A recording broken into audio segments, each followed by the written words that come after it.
Got it. All right. So, hello everyone. Good day, good evening, good afternoon, wherever you are in the part of the globe. I hope you've had your coffee because we've got something interesting up for us tonight. We've got the awesome people of Sercante who will be sharing us their knowledge of Pardot and really how to get Pardot connected to Salesforce and how to make things work and how to get the most out of the marketing arm of Salesforce and how to make your sales process more efficient. Okay, so for today, we've got Aaron Duncan, Laura Curtis, and Richard Feist joining us to share their knowledge of Pardot. So let me,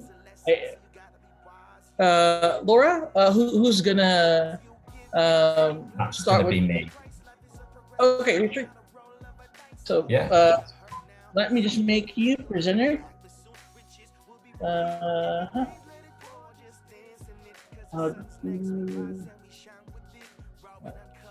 You should have that. Just stop. Wait.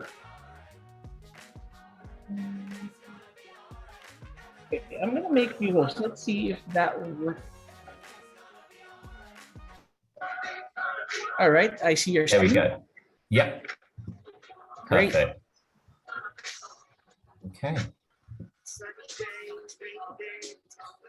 So, firstly, thank you for sort of introducing us there. Just very quickly, firstly, we are very much going to be focusing on a couple of the key takeaways of how Pardot can help you all as Salesforce admins be more efficient in your job, do your job better, have other people be able to control certain bits and pieces that maybe you're kind of being overwhelmed by some of the things that you're being asked to do, and kind of give back control to some of the marketing teams in certain aspects of what they do. So you don't feel like you're a bottleneck or anything, or you're kind of inhibiting their ability to grow. So I'm going to jump straight in. Laura, you can introduce yourself. Thank you so much, Rich. So yeah, my name's Laura Curtis. I am CRM and marketing automation strategist here at Sercante. I have around 3 years experience in the marketing and CRM automation world, and I'm 3-time Salesforce certified. And of course, as we've said at the very beginning, I'm based in a small town called Northampton here in the UK, England. I've just added my LinkedIn profile as well, so feel free to connect with me if you should wish to. And I am Rich Feist, Laura's colleague. I'm also a CRM marketing automation strategist. I've been working with Pardot for just about 5 years now, and I'm 2 times certified Salesforce accredited. I am in Brighton, which is on the south coast of the UK. It is a pebble beach, not a sand beach, so it's not ideal, but we make do with what we've got here. And obviously with the accent as well, from the UK. Wonderful. So, as we've said at the very beginning, we could spend ages talking around Pardot and the benefits of Pardot and how wonderful it is, but we only have a limited time. So we are going to fly through this session and give you a very high level overview of some of those areas that can help benefit those people that work either in sales, over in Sales Cloud, or the Salesforce admins. First of all, we're not going to go through all the terms under the Pardot umbrella, but we do need to get our ducks in line for one particular term that you're going to hear quite often when you're using Pardot, and that's the word prospect. So every single person that goes into prospect will have into Pardot will have a prospect record created. That can be an unassigned prospect, so it could be a net new person that has filled in a form on their website and they're yet to be assigned to somebody in Salesforce. Or it could be somebody returning and filling in a form and we already have a lead and contact record for them. The important bit to note here is that everybody in Pardot is called a prospect. Regardless of whether they're synced over to a lead or contact in Salesforce, you will know them in Pardot as a prospect. So with that, let's move on to sync behavior. So sync behavior is all around how our objects talk to each other in Salesforce and Pardot. So obviously we have our prospect record in Pardot, and we're going to have lead and contact records in Salesforce. The way that these two talk to each other is going to be bi-directional. What I mean by that is if you create some fields over on the lead object and you then create those fields in Pardot, we can have them talking to each other and sharing information, which is going to be highly beneficial to your sales team and marketing team, because now we've got visibility across both departments. On the far right of the screen, you're going to see some other objects that live in Salesforce. So you're going to have things like campaigns, you're going to have custom objects, you're going to have accounts, and you're going to have opportunities as well. So all those down the right are going to feed into your leads and contacts as well. The overall message here is understanding how that information syncs back and forth. So you'll notice that the lead and contact is bi-directional. So we're sharing information from Pardot to the lead, for example. But when it comes to those listed on the right-hand side, we need to make sure that they have a contact or a lead attached to them.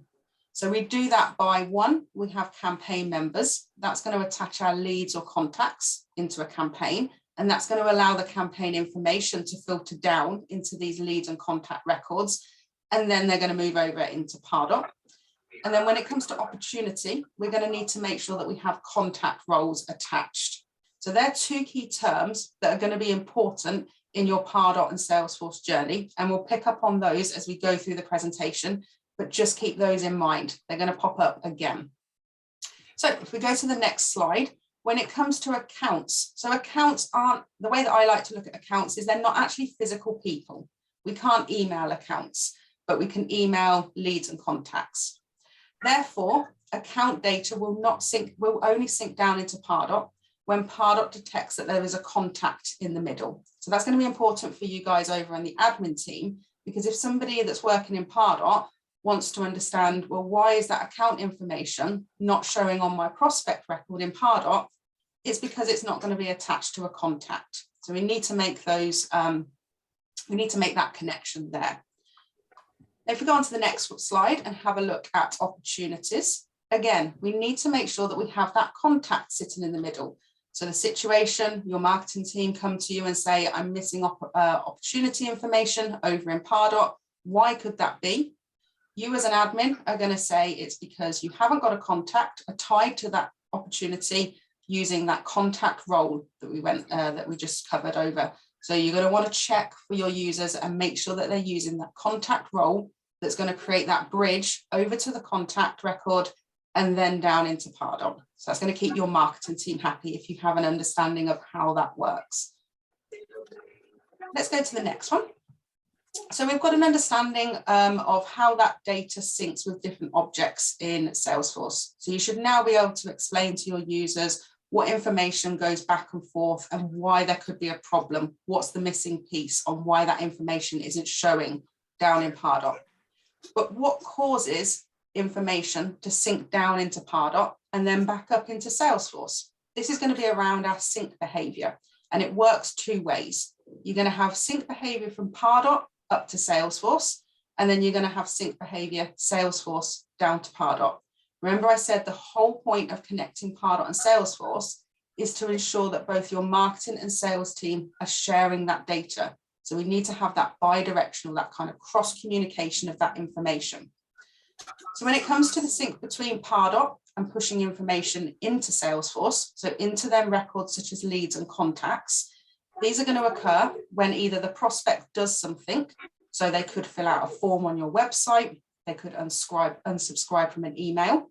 That's going to trigger that information to be passed from Pardot up to Salesforce.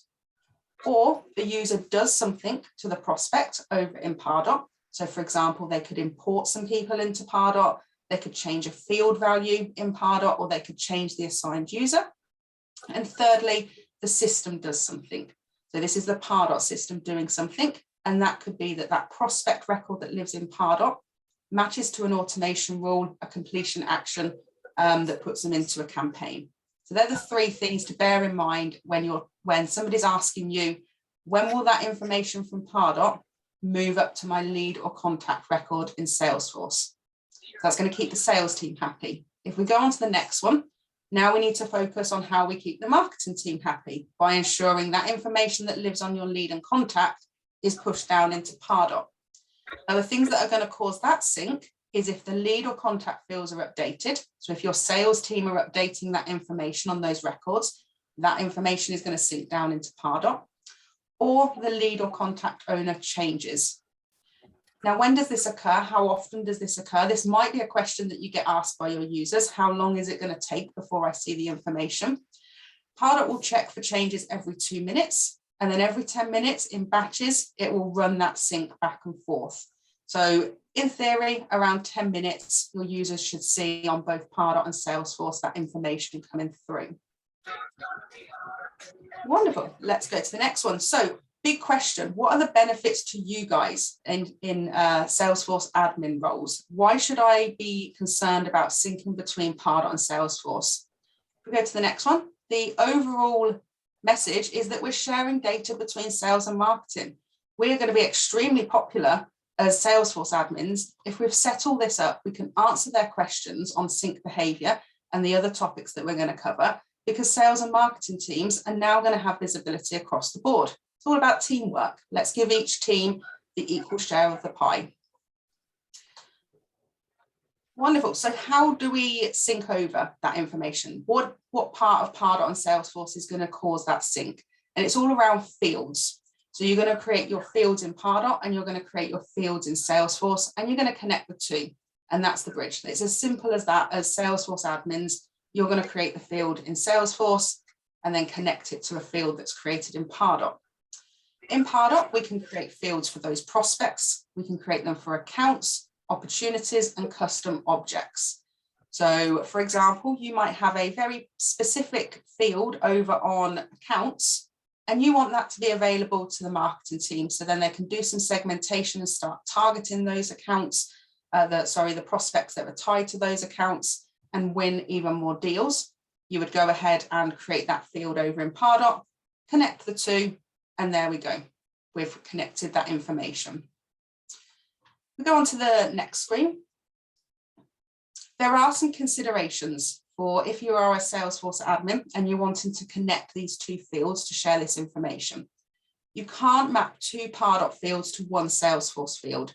So you're going to have to create an additional field to feed into that secondary Pardot field if you wanted to. So bear that in mind. You're also going to want to make sure that your Salesforce fields have unique API names when you're creating them. And another thing to note is that Pardot fields are not case sensitive. So if you had name with a capital N _C and name with a lowercase n _c, they are seen as two different fields within the Salesforce world, but in Pardot, they're only known as one. So having that understanding as well is going to help you when you're trying to sync two fields. And then you're also going to want to make sure that your lead and contact field names are the same. So if you're using a custom field in Salesforce on both your leads and contacts, Pardot pulls the name of the Salesforce field from the contact field ID. So another thing to bear in mind when we're connecting these fields. You as an admin, so what does this all mean to you as an admin? Well, you're going to be responsible for creating these fields. So there is a little bit of work to keep the marketing and sales team happy. So you will need to understand that behavior between the fields. How am I going to create the fields? And you're going to have to understand that sync behavior to answer any questions from your users on why I can't see that information. We go over to the next screen. Sync errors. I want to touch really briefly on this because this will probably come down to Salesforce admins to do some investigating over in Salesforce and the setup within Salesforce. So within Pardot, imagine the scene. We have a new person that's filled in a form and a prospect record is created for them. We've done our checks as a marketing team and we want to then go and create a lead record for them in Salesforce. What we can see sometimes is that information that lies on the Pardot record doesn't match with what Salesforce is expecting. And therefore that new person is now sitting in a sync error queue and your sales team is sat there wondering where all the leads are. Those sync errors, most of the time, are going to come from Salesforce setup. So if as admins, you've set up things like validation rules that say every single lead must have a job title, for example, and your marketing team are not collecting that job title, it's not going to pass into Salesforce because you've got that validation rule preventing that. So that's another key thing to remember when your sales team and marketing team are at a battle. Marketing are saying, I've got loads of leads for you, but sales team are saying, well, I'm not seeing them. You want to go ahead and check the sync errors in Pardot and then go and check your validation rules, for example, or your duplication rules that you've created in Salesforce, and make sure that they're talking nicely. We've got the right information across. Wonderful. Let's go to the next one. So a couple of things to bear in mind with fields. Touch very briefly on this. So when you're creating fields, Pardot can sync with formula fields that you're creating over in Salesforce, but a change to a formula field will not trigger a sync. So this is because a formula field is its way of arriving at a value, but it doesn't actually update, and it will not update the last modified timestamp, and that's what causes the sync. So again, if you're getting those questions of, well, we've connected to a formula field, it should be talking to each other, why isn't it updating? It's because we don't have a last modified timestamp on that formula field. And then really important to bear in mind is the field types that do not sync down into Pardot. So if you have any lookup fields, record types, geolocation or text area, rich text area fields, you're not going to be able to sync them down into Pardot. So again, those questions from the marketing team, can we have a text area rich field in Pardot? Your answer as an admin is going to be no, we can't sync those two together. Pardot Permission Set. So we've got one singular side. It's super simple. Pardot Permission Set. What does it do? It provides access to Pardot data within Salesforce. So you're going to be moving to this world where a lot of your data is going to be living in Salesforce. So if you want to see the Pardot data, if you want users to see Pardot data in Salesforce, you're going to want to make sure that you're assigning them the Pardot Permission Set.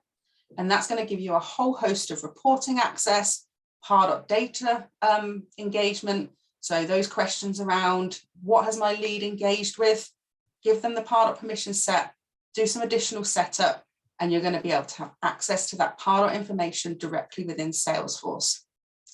Also, questions around how do I get access to Pardot, you're going to need to assign them the Pardot Permission Set as well, so they can access Pardot within Salesforce on top of either a CRM user, sales user, or Service Cloud user permission set. So again, a question, why can't I get into Pardot Lightning app? Check the permissions. And then finally for my section, before we move on to Rich's, is single sign-on. So what is single sign-on? It's an authentication method that enables users to access multiple applications within one login, one set of credentials. So for example, you log into Salesforce tonight, you can then automatically access all the apps as well, such as Pardot. So the Pardot Lightning app is going to be accessible for one login. And then you can set up your Salesforce org to trust third-party providers to authenticate that login, increasing your security. So what does that all mean? You're creating one user record in Salesforce, one set of security settings, and it means it saves you time. You're not having to create one in Pardot and Salesforce and set up different security rules. You know that everything is managed by your settings in Salesforce. Perfect. So thank you, Laura. So I'm going to now have a quick look at some other features within Pardot that can be really beneficial to us as Salesforce admins in allowing things to happen before data might even start to speak to Salesforce. So taking a step back in that marketing process, what can we do before data even starts to pass into Salesforce using those syncing methods that Laura's just explained. So scoring and grading is something that we hear a lot about in Pardot and we see a lot of in Pardot. And they're two very simple things, but together can be really powerful. So scoring is a numerical value that we give for different actions taken. by that prospect. So this is going to measure if it's all about measuring interest in our product or our brand or our service. So it's all about assigning points based on activities that have been undertaken. Now, the grade is a alphabetic field, and that's based, it's going to take you back to school. It's that A+ to F ranking, where we basically grade how good a prospect is to us. Okay, so we're going to say this is a great prospect, this is a not so great prospect, that's an F, they fail, let's kick them out type of thing. So within that, now scoring, as I mentioned then, scoring is how much the prospect likes us. So it's all a measure of what have they done interacting with our brand in a marketing capacity across Pardot that we can use to start to go, this person is a hot prospect, right? The scoring and grading is going to be similar to the rating field we have in Salesforce at the moment, right? It's going to have that same effect for us. It's going to indicate how active and interested the prospect is in our company by assigning that numerical value I mentioned. There is an out-of-the-box default Pardot scoring model that is in place already, and it's a great starting point to jump from. And as we always say, it's recommended to keep that before anyone starts going in and messing around and changing their scoring rules. But that is an out-of-the-box thing that says if someone completes a form in Pardot as an example of activity, they are given X amount of points.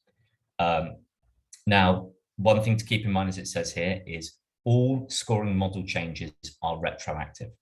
So if we decide that we no longer want forms to be 50 points, we want them to be 25 points, it will change all the scoring retroactively that's been done. Now,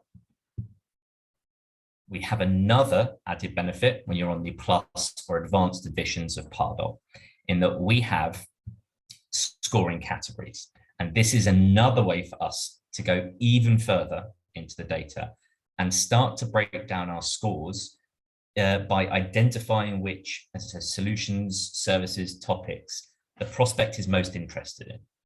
Right? And we can start to tailor the marketing message for that. So the benefit of this to us is that our marketing teams are starting to get more and more insight into the interactions a prospect has before they even get to that marketing qualified lead point. And then these are assigned by scoring categories, have their own folders within Pardot. Everything to do with that scoring category is associated in that folder. So one folder for one category. All actions taken with assets not stored in a scoring category folder will only count towards the overall general score. Now, this is just a very brief way of how we can update these scores. We can manually update scores. We can manually update the scoring rules, so we can make changes to those. We can manually change the prospects, so we can actually update the prospect themselves. We can do it via automation rules. We can do it via the forms and form handlers in Pardot, and that's a completion action. And we can do it via imports. When we import data into Pardot, we can actually change scoring at that point as well. Now, with that scoring and the grading, we can pass those values and map those fields through to Salesforce as well. So thinking of that as well, as Laura was saying, when we've got fields existing in both locations, we can map them so that we're able to give this insight from this activity we're doing in Pardot to the salespeople when it gets into Salesforce. So we're actually facilitating going, this is a high scoring prospect. This is a high graded prospect. They can come in. So on that note, let's have a bit of a look at grading. So as I said, taking us back to school there, a bit terrifying for everyone, seeing A+ and F down the bottom, kind of always trying to be in that top half. Now, grading is how much we like the prospect. So we work on things such as we build out our own model of this is our ideal client, right? This is what our client looks like. The business has told us this is what they are. We then take that persona and we apply that persona to a grading profile.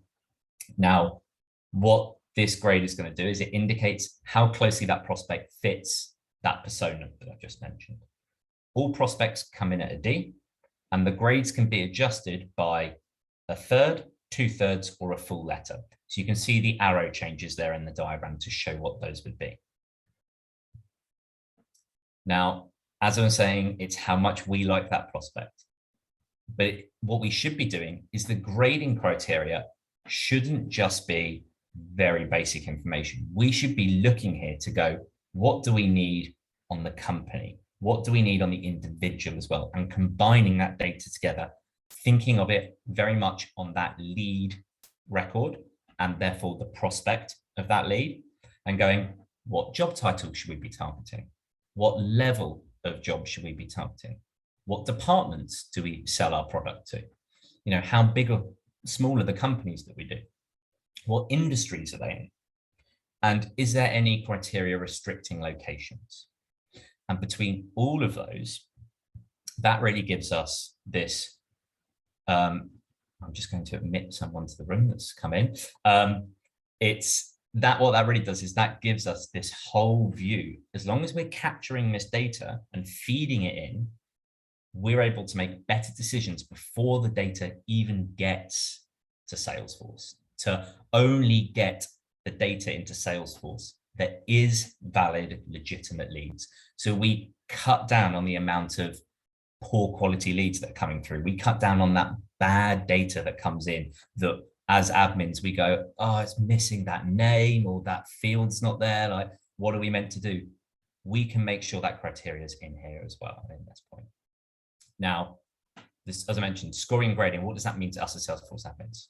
We can pre-qualify our prospect data before it even syncs to Salesforce. Only records that should be in Salesforce for sales to work are synced. And it makes sure that all the information that is needed is there on the record before being passed to sales. The number of times we probably all had sales coming to us going, it's missing field values, it's missing this, why has it not got this? We can make sure that's part of our criteria, right? And we can also better understand the interactions with our brand by users. We can see what activity, we can see what assets they've interacted with. And that all gives us as admins the ability to give that information, present it to our marketing teams, making everyone's lives easier. As Laura said, teamwork makes the dream work.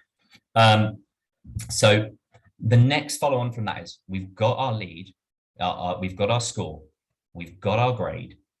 You know, Laura's talked through all the syncing of the data. Once we've got all of that, we can start to actually say when and what's the criterion threshold for the leads being routed or assigned from Pardot to Salesforce. Now, these are the ways to manage lead assignment in Pardot. We can assign it to a user in Pardot. We can assign it via the Salesforce active assignment rules as well. So we can build, if we've got a complex list of requirements already in Salesforce and we're happy and don't want to change them, we can tell Pardot to use those. We can assign to a group. We can assign via the advanced lead assignment rules in Salesforce if we're using a third-party tool through the Salesforce App Exchange. We can also assign to lead queues in Salesforce. So we can have queues for different regions, which is groups of our users, and we can assign it to that, meaning that all of them inside that queue have access to that lead. And we can assign via the actual prospect list actions as well. So within Pardot, we can manually assign prospects out. Now, the key thing as well with this, that isn't mentioned here, but is an overarching thing, is the only way we trigger a sync between Pardot and Salesforce is to actually assign that prospect. So if it only exists in Pardot as a prospect, and we want to push it to Salesforce, we have to assign it using one of these methods, okay? So that's a real key fact that we need to bear in mind as we go through that.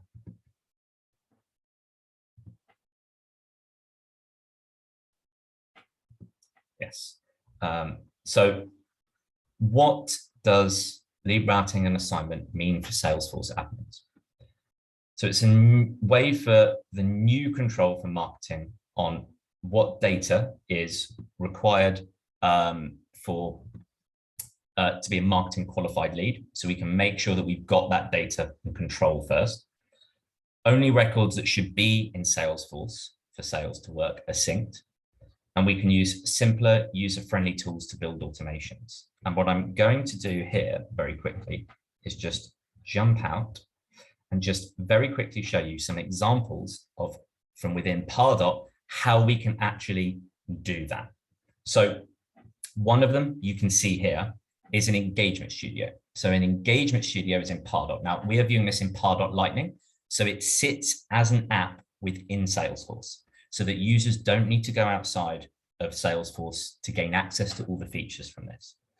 Now, this is what we call Engagement Studio, and it might be very familiar to some of you who maybe have built some, some process builder things before, or some flows. There's elements of it that look very similar, right? Now, what this is doing it for a round robin assignment within Pardot. So we're actually assigning this using the round robin kind of function that you might sometimes have to custom build in Salesforce. We're doing it in Pardot. So here we're looking at a list is the entry point. So we're assigning someone to a list when they've come into Pardot. That prospect, we then assign it to a group. And that function of assigning it to a group is going to assign it to the members of that group. Now, here you can see I'm every single user running down that. But in reality, that's going to be all of your different sales teams there. And what we're going to be doing is we can make choices at each stage. So we can say, is it assigned to Richard? Is it assigned to Laura? Is it assigned to Erin? And run down that list. And if it is, we can then change their opt-in fields. We can choose to send them a welcome email or a follow-up email, personalized for each user that's come in, for each one of our users. We can personalize that message from them. And we can also then do something such as create a Salesforce task off the back of it. So we're actually using this to assign out our leads in a round robin function, and then push that into Salesforce and create a task for that salesperson, so they know they need to follow up on it. Okay, I'm going to jump right back in there and very quickly run through Pardot forms. So at the moment, we might be using Salesforce to capture data, so our Salesforce web forms. Now, Pardot forms are a great way for us to take that functionality and within Pardot, give that back to marketing to take control of. So Pardot forms managed in Pardot. They are code hosted in Pardot. They can be used on a Pardot landing page. They can be embedded via iframes into our website. Or we can also, we can actually integrate these if we're using, say, WordPress or a Webflow. You can integrate them into those as well to make them a little bit easier. Now, we can visually take control of this as well by layout templates. Now, there are some cons, but there are plenty more pros, trust me, on some of these. Some of the cons are it might require manual placement of iframes or via, as I mentioned, the WordPress plugin for Pardot. But some of the pros are there is control of the styling by our marketing team in Pardot. It can be created and managed within Pardot. And that means if it's iframed or displayed via a plugin, the changes we make in Pardot will make those changes on the website. So we've got a really nice and easy functional tool to do that. We also have some advanced features of this that we might not be seeing or using. And there's our dependent fields. So controlling the visibility of what fields are displayed based on value of other fields. So we can do things where if we're looking for the country, we can say, if the country is USA, then we can make the state to show US country codes. or we can make it to say the state is the US states there. And we've got progressive profiling. So we can capture small amounts of data on some forms. And when that person comes back the next time for something else, we can change the sort of forms that we're, some of the fields that we're displaying to them there. Now, these are also another great feature about forms, completion actions. And these are when the form is completed and that submit button is clicked, we can run completion actions off the back of it. So we can start automation from the moment that person's completed the form. And these are just a list of 5 of those, some of the best ones that we found. We can add to lists. We can adjust that score as we mentioned. We can notify users. So we can notify the right person that that form's been completed. We can send follow-up emails to say, someone will be in touch with you soon. We can add them to our CRM campaigns in Salesforce as well, so we don't lose that visibility on them. And just very quickly, as Laura kind of said for this section, Pardot forms are easy to build that allow marketing to update and control those forms easily. A lot of control over the look and feel of the forms. The ability to capture data and with everything that we've spoken about before, decide in Pardot if it's valid to be passed to Salesforce. And we're able to run automations and processes off the back of those form completions. Wonderful, thanks, Rich. I just want to do a quick time check-in with Erwin. I did see in the chat that there looks to be a quiz coming up, so I don't want to take too much time and not be able to get to our quiz.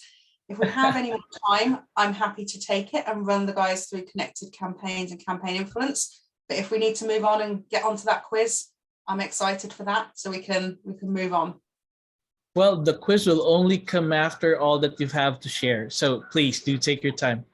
Wonderful. Are we all ready for some more? So that was a lot of information to take on from Rich, and now we're going to move on to connected campaigns and campaign influence. Now, don't move the slide, Rich. I want to ask the guys, have you ever heard of Salesforce campaigns? Who of you have used Salesforce campaigns before? We just do a raise of hand, maybe with a little emoji. Wonderful. Great. Erin, I would be surprised if you hadn't. Lovely. So there are some people that look as if they've never heard of connected campaigns or campaigns in general in the Salesforce world. So let's go on to the next screen and get a quick overview of what a campaign is in Salesforce. Let's make sure we understand that first. First of all, it is an underutilized, super powerful Salesforce object. We all want to be using Salesforce campaigns. And we're going to want to think of Salesforce campaigns as initiatives, whether that's marketing initiatives or whether that's sales initiatives. And we use campaigns to track anything that's going to impact our sales and revenue. Contacts and leads are added as campaign members. And then Salesforce campaigns have a one-to-many relationship. So if you've ever worked in marketing or you have colleagues in marketing, you might be hearing that not one prospect is ever connected to one single campaign. It's not one campaign and then they're converted and we've sold the deal. It's always going to be they were part of a number of campaigns, and Salesforce campaigns are going to allow us to do that. And at the end of the day, we all want to know our ROI on marketing assets. We want to know what money we have, how well has our campaigns performed. And Salesforce campaigns are going to help us to do just that. So you're going to be pleasing those directors on the board, those managers. We're going to be giving them figures to say our marketing and sales team have rocked. They have completed all these deals and we have loads of cash now. If we go on to the next slide. So what are sales campaigns good for? We've said that they can be used for sales and marketing. So you could have a call down list for sales teams. Maybe they have a list of top leads to call in the next week. Or we could have campaigns for marketing. So that webinar that you're running, that user group session that you're running next month, we could create a campaign for it. And they're also good at tracking how many people are responding to that initiative. It's no good just putting them into the campaign without seeing where they are on the journey, because we want to know that they've engaged with that campaign. We want to know that they've signed up to that user group rather than just registering. We want them to know that they've actually attended the user group. They're great at capturing lists from events and working with that set group of people that have attended that event. And they're great at linking any kind of initiative to revenue. So from the very beginning, you've had that idea, that initiative, linking it to the revenue of those won opportunities. There's some terminology that we need to understand first before we move on to connected campaigns. Pardot campaigns are the first touch the prospect has with marketing material. So in the Pardot world, you can only have one prospect, one campaign. And this is assigned by a tracking code. Every asset within Pardot needs to have a campaign associated to them. So for example, a form or a landing page. And when that person engages with that asset, so for example, they fill out that form, that campaign that's associated to that form is going to be their first and only campaign in Pardot. Salesforce campaigns, on the other hand, as we've said, can be linked with many leads, contacts, and you can have contacts with multiple campaigns associated to them. So you get that whole picture, that whole journey, that this one lead has interacted with 5, 6, 7 different campaigns. In terms of naming them, your Salesforce campaigns are usually more specific than a Pardot campaign. So rather than just having the category of webinars, you're going to have webinar June the 1st, 2022, Pardot user group, for example. And you also have the ability to create hierarchy, which is going to help you guys with reporting. Show me all the campaigns that are part of the webinar group and show me how they've performed. When we talk about connected campaigns, the key takeaway for this is one campaign is going to rule them all. You only need to create that campaign in Salesforce, and that's it. Let's move on. So connected campaigns, this is going to create the relationship between Salesforce campaigns and Pardot campaigns. And as I've said, it's one campaign to rule them all. Your users are going to now be creating one campaign in Salesforce, and that's it. It's going to sync down into Pardot, and the marketing team can go ahead and use it. So again, it's about making our lives easier. So remember when we said about setting up users, we don't want to be doing that twice and then manually creating them. We haven't got time for that. So rather than creating 2 campaigns, one in Pardot, one in Salesforce, and matching them together, just have connected campaigns. Create the one campaign over in Salesforce and you're done. You can go for an early lunch. You're going to have a singular view of campaigns as well. Everything is going to live within Salesforce, and then that data coming in from Pardot as well. You're going to be able to see those marketing stats on each of those Salesforce campaigns. One vision, one view of everything that's happening. So what does this mean for Salesforce admins? There is going to be a little bit of work. So I said that ultimately it's going to save you time, but to get to that point, you need to do a little bit of work as admins. So you can set up different components as part of engagement history that comes as a reward for turning on connected campaigns. Once you turn that on, you get engagement history, and we can add that information to things such as leads and contacts and campaigns, sorry. So if we want to go into your dev org, Rich, we can have a look at our engagement history. So this is just one example, one component that you as an admin could add to a campaign object. And here we're going to be able to see, as perhaps a salesperson or even a marketing person, how many emails have been delivered as part of this campaign, how many forms have been viewed or submitted. So this is giving you that one overall single source of truth within Salesforce. What we can also do is we can add campaign information to leads. So as a salesperson, I want to know what campaigns has Eric interacted with. I can see that he's been on the website. Maybe I want to give him a call and ask how he found his experience, or maybe he went into a webinar campaign. Let's jump back to the slides and power on through. So the other things, not only will it be your job to add those related lists, so those campaign related lists or those engagement history components, but you'll also be responsible for setting up any new fields that you'd want to see on the campaign, updating campaign types, for example, for the marketing team, and also checking that marketing user checkbox on when you're creating your users. You might not notice it, it's quite small. What does it do? When you tick it, it allows people to create campaigns over in Salesforce. So again, if a user comes to you and says, I can't create campaigns, you're going to want to check their user record and make sure that tiny little checkbox is ticked. Campaign influence. Let's quickly go over this one, but this is kind of the $1 million subject. This is what's going to tell us our ROI at the end of the day. So we're going to want to focus on setting this up. Campaign influence, it's a way that we connect that opportunity revenue to the initiatives, the campaigns that have helped close those deals. With customizable campaign influence, we have multiple ways to view how campaigns influence those opportunities. I'm not going to go into all of those today. I just want to give you an overlying feature, explanation of this feature. So we go to the next screen. When we have campaign influence turned on, which is going to be up to Salesforce admins, we are going to create a new record in Salesforce. So for every contact that adds into a campaign, you're going to have a new record created for them, campaign influence record. A contact must be a member of a campaign and it must have an opportunity for that contact. So you must connect the opportunity to the contact as well, which we're going to have a look at now visually rather than all these words. So you've got campaigns over on the left, opportunities on the right. We need to make sure that they're linked together. And this is going to go back to questions that you might be asked on why can't I see this campaign influence? Sitting in the middle is your contact. That's going to be your actual person. Now here we get a glimpse of that campaign member that we spoke about at the very beginning. I said, remember that because it's going to come up. And we also have contact roles. They're going to be the bridges. So if somebody says to you, why can't I see this opportunity as part of my campaign influence? You're going to want to check that the contact has a contact role and they are a campaign member. So they're the two things that are going to help bridge all of this together. And what do you get at the end of it? This nice shiny dashboard that you can go ahead and create. This is going to show you your ROI. So all those campaigns that you've created, all those deals you've closed, what's the ROI in it? What's the expected revenue down the pipeline? And this is what's going to really impress those managers, those directors, and show them how hard you're working and what you've got back in return.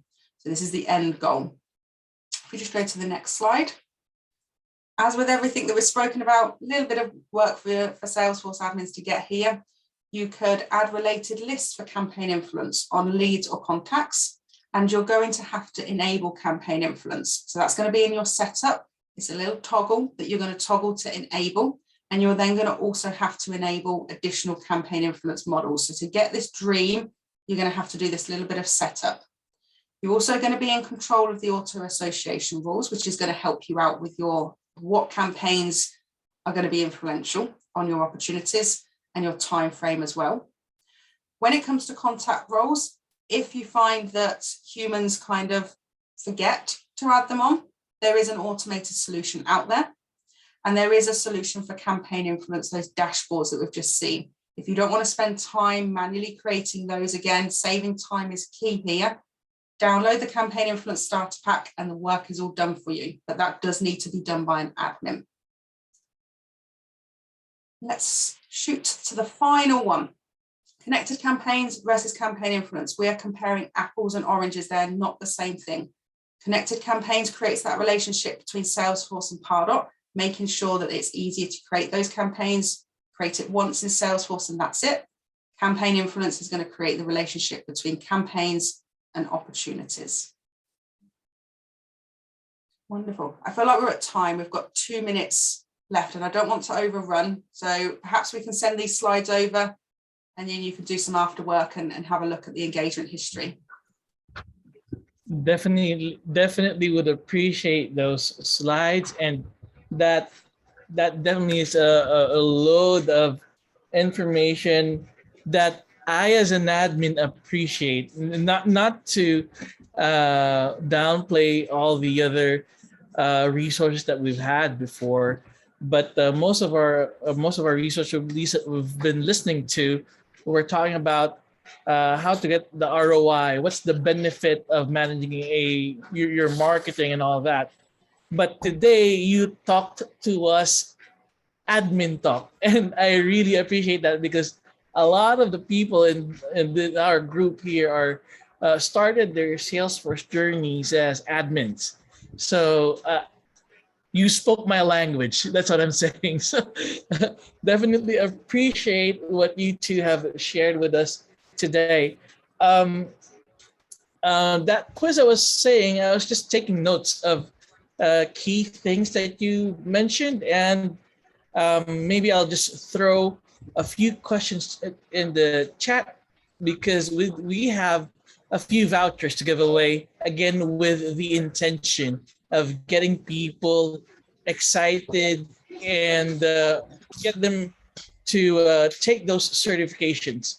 So again, thank you, Rich. Thank you, Laura, for the time you've spent with us. And Erin, I know you're still on the call. Thank you for waking up early to join us and having coffee with us. And one more thing. I just would like to give a big shout out to the teams at Sercante, because during the first Power Dreaming event, the wonderful people of Sercante gave me this golden Power Dragon. So thank you. Thank you. No problem. That's a very rare one. We've only got these ones now. So you've got a collector's item. Let's put it that way. Oh yes. Yes. There you go. But thank you very much for inviting us today. It's been great to kind of talk to you and spread the love for Pardot, and kind of make sure that it's talked about, and actually how powerful it really can be when it works with Salesforce. So hopefully speak to you all again soon, and we will share the slides with you kind of as a follow-up as well. Again, much appreciated. Laura, some final words? I hope it wasn't too overwhelming. As I say, we could have talked for hours and hours and hours on end, but I'm glad that you found value in some of what we've said. And thank you so much for inviting us. It's been a blast. Really enjoyed teaching you, as Rich said, the benefits of Pardot, connecting that with your Salesforce. Great. Thank you. And sorry, I've got a very excited 4-year-old playing. So sorry about that. Erin, if you're still on the call, anything you'd like to share and like to say? No, nothing on my side. I think Laura and Rich did a fantastic job. And thank you so much for having us. Definitely. Yeah, hope you have a great rest of the evening and a great weekend as well. Well, thank you, everyone. I don't want to take much more of your time, but the people here in the community will be doing a little quiz with the thing that we picked up. You're free to stay, or you're free to move on with your day. Thank you very much for joining us. Thank you. Thank Bye. you, guys.